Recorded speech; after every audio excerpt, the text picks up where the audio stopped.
This is the second video of 4 in a short series about world building. Last week I made a video about how world building doesn't matter. This video is the rebuttal to that one. World building does matter, when you do it right. The internet's two favorite examples of good world building are undoubtedly Lord of the Rings and Avatar: The Last Airbender. We talked about Tolkien in last week's video, so let's focus on the bald kid. Avatar's world building is good, but not for the reasons people think. Yes, it's cool to see the nation's economies and architecture built around the Bender's abilities. Cool to hear about long-lost avatars and the adventures they got up to. But none of that is Avatar's actual strength when it comes to world building. Avatar's world building works because it's brief. Hell, the show's own opening credits sums up everything you need to know in about 10 sentences, and we can cut that to around 6 if we lose all the plot bits about Katara finding Aang. The show really goes beyond what's in the intro, saving all those bits about the nation's economy and history for the background.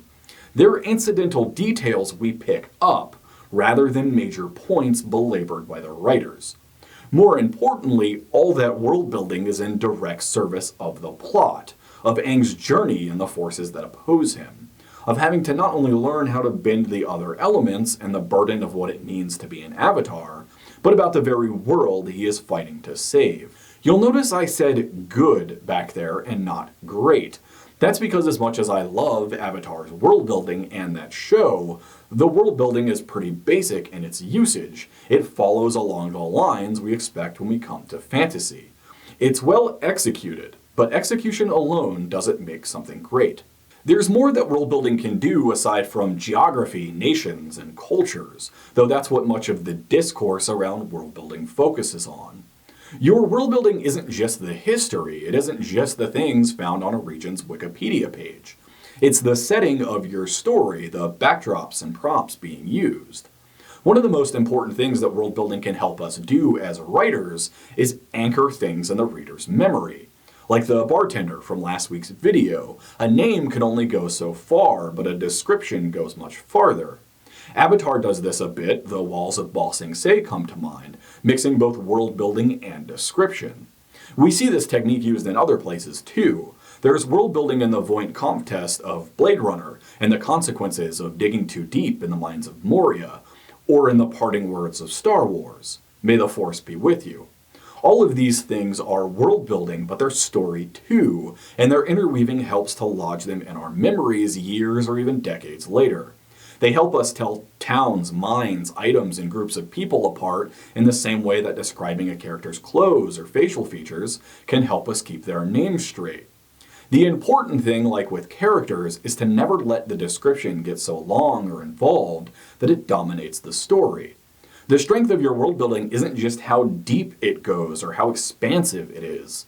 It's all in how you use it, your subtlety as a writer. So if Avatar is merely good when it comes to world building, what's great? You know, I struggled with this question for a long time. No matter what I thought of, from Star Wars to Tolkien, I found just as much to nitpick as praise. And then it hit me. You know what has great world building? Dune. We get just enough lore to establish the Bene Gesserit in a way that sets up Paul, Jessica, and even the history of the Fremen. We get just enough about the Sardaukar to set up how badass the Fremen are when they take them down. Just enough about the Choam Protectorate and the political backdrop to understand how it contextualizes Paul's story. In many ways, the story of Dune is the story of its world building, of its lore, but it never gets in the way, it never overstays its welcome. And all of it, absolutely every last crumb of the world building we get, is in service of both the overall plot and the characters, which isn't something I can say for Avatar. Even seemingly throwaway details like the bull's head that killed Paul's grandfather, or the ecology of Dune and the scientists studying it, are directly relevant to the events of the book, as are both its titular resource, the spice, and its iconic words, "The spice must flow." Not even Star Wars can match that. All these years later, and we're still learning from Dune. We know deep down as writers that world building needs to be in the service of the story, not itself. And yet we all tend to fall into the same traps, the same deep dives into lore and history and setting to help hold up our stories. We think of world building as scaffolding when it's actually frosting.